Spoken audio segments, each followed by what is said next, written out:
tenue pour ce panel porte sur l'impact économique, social et juridique de l'application du taux d'intérêt par les systèmes financiers décentralisés.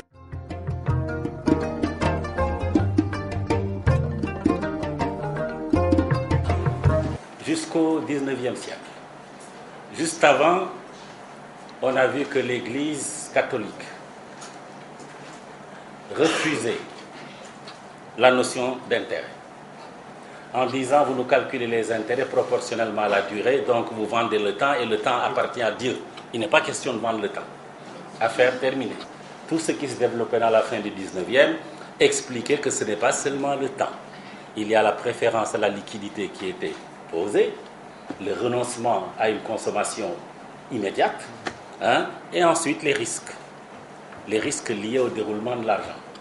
Bon, un risque par exemple extrêmement important, c'est ce fameux intermédiaire qu'est la banque entre l'épargnant, n'est-ce pas, et l'entrepreneur, donc entre ressources et financement. Eh bien, ce banquier qui prend l'argent de quelqu'un et le donne à quelqu'un d'autre et que les deux ne se connaissent pas, court un risque.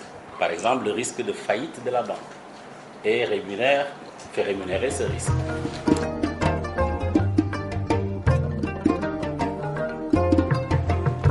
Les conditions difficiles de renouvellement des microcrédits, ainsi que les limites imposées, le cycle court des crédits accordés sans délai de grâce ou de différé, les orientant essentiellement vers le commerce, l'agriculture, ces faits peuvent conclure en définitive à limiter l'impact de la microfinance.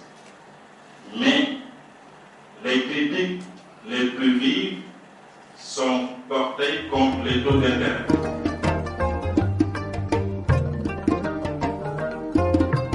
Ce qu'il faut bien comprendre, souvent je le signale, quand je suis en banque, l'intérêt n'est pas un élément consubstantiel du prêt. La seule preuve, c'est que vous avez des prêts sans intérêt, du crédit gratuit. Mais les dispositions en vigueur dans nos espaces permettent au système financier décentralisé de prêter en faisant supporter à la clientèle des intérêts qui dérivent.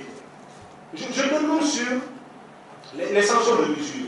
Vous avez les sanctions de l'usure, tout prêt usuraire, notamment ceux pratiqués par les SFD, nous ne le souhaitons pas, est sanctionné de manière pécuniaire par des amendes, mais aussi par des pénalités.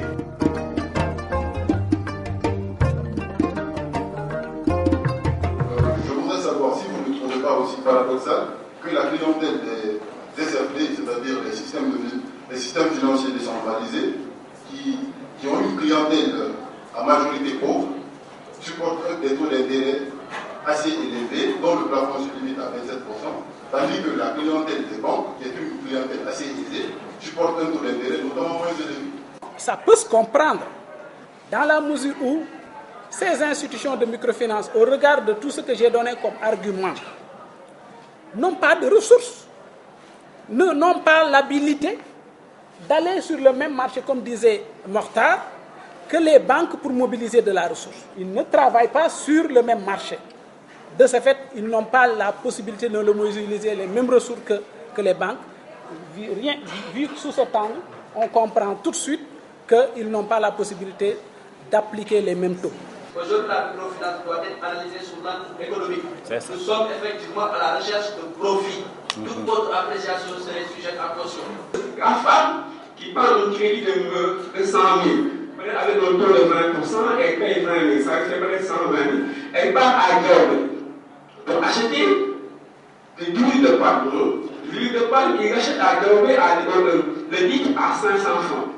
Il revient à Dakar, il revend cette même huile de palme à 1500 francs le litre. Et qu'aujourd'hui, les charges, tout ce qu'on appelle les charges de transport, ça ne coûte pas 100 francs par litre. Il a une marge de 900 francs sur chaque litre vendu. Donc, il peut lui-même payer un taux d'intérêt plus intéressant. Et il l'accepte. Comme l'avait souligné M. Djamel, puisque dans le monde rural, les gens, pour préserver leur dignité, préfèrent s'entraîner ailleurs pour payant leur dette. Finalement, où est l'objectif même de lutter contre l'usure? Comme l'a bien dit mon collègue Issa, l'une des contraintes, ce n'est pas le taux, c'est l'accessibilité. Aujourd'hui, vous offrez à des taux de 5%, vous faites des amis de gens, vous diront que le taux il est cher. Vous donnez gratuitement, vous donnez à zéro, on vous dira qu'il est cher, donnez-nous gratuitement. Et on a vu avec l'évolution des politiques agricoles, cette mentalité d'assister là qui anime un peu certaines populations. Mais cela ne nous dédouane pas. Notre rôle, comme je l'ai dit, c'est d'aider les populations rurales notamment à pouvoir accéder à des services financiers. Ça, où est-ce que nous sommes avec notre identité culturelle? Parce que j'entends maintenant la notion de pénétration du monde rural. Comment vous allez expliquer tout ça? Est-ce que vous êtes armé de nos langues nationales pour aller dialoguer avec les paysans, pour expliquer les notions de crédit, de taux d'intérêt, de financement, et que la devise Borfey? Et pour répondre à la question difficile du professeur, comment aller en milieu rural, on est en train de déployer avec l'Observatoire de la qualité des services financiers un programme d'éducation financière au profit des membres et des clients des institutions de microfinance. Avec plusieurs modules, on leur apprend comment calculer, faire un budget, comment gérer l'épargne, comment gérer les dettes, comment devant une offre diversifiée de services financiers, comment choisir la meilleure offre et comment aussi bien négocier avec son prestataire de services financiers. Est-ce qu'on veut pérenniser un dispositif ou bien est-ce qu'on veut faire que du social? Ou bien est-ce qu'on doit travailler ou réfléchir à concilier les deux objectifs? Faire du social et faire de l'économique.